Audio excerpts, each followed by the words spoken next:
મોંઘવારીને લઈને કોંગ્રેસના બીજેપી પર પ્રહાર, દૂધના ભાવ અને ટોલ ચાર્જ વધવા મુદ્દે પ્રહારો કરવામાં આવ્યા છે।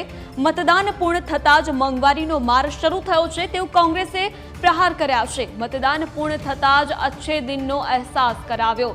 સામાન્ય માણસોની જીવન જરૂરી વસ્તુઓ મોંઘી થઈ રહી છે તેવા પ્રહારો કોંગ્રેસે બીજેપી પર કર્યા છે।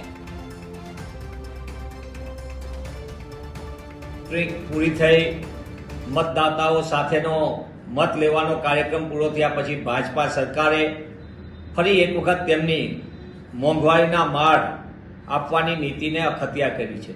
જે રીતે દૂધની અંદર ભાવ વધારો ઝીકવામાં આવ્યો છે, સામાન્ય માણસને રોજબરોજ નાનામાં નાનો ગરીબમાં ગરીબ માણસને પણ દૂધ એની જરૂરિયાત છે, ત્યારે દૂધમાં 2 રૂપિયાથી લઈને 3 રૂપિયાનો વધારો।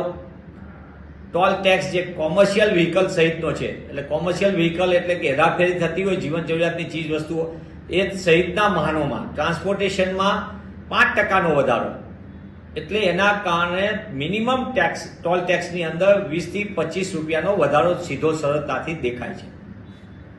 આ જ ટોલ ટેક્સની અંદર પેલા 2023માં 10 રૂપિયાનો વધારો ઝીકી દેવામાં આવ્યો અને ટોલ ટેક્સના નામે સમગ્ર દેશની અંદર લૂંટ ચલાવતી કેન્દ્રની ભાજપા સરકારે ફરી એક વખત લોકોને ચૂંટણી પત્તાની સાથે જ પૂરી થયા મતદાન પૂરું થયા ભેગો જ અચ્છે દિનનો અહેસાસ કરાવી દીધો છે।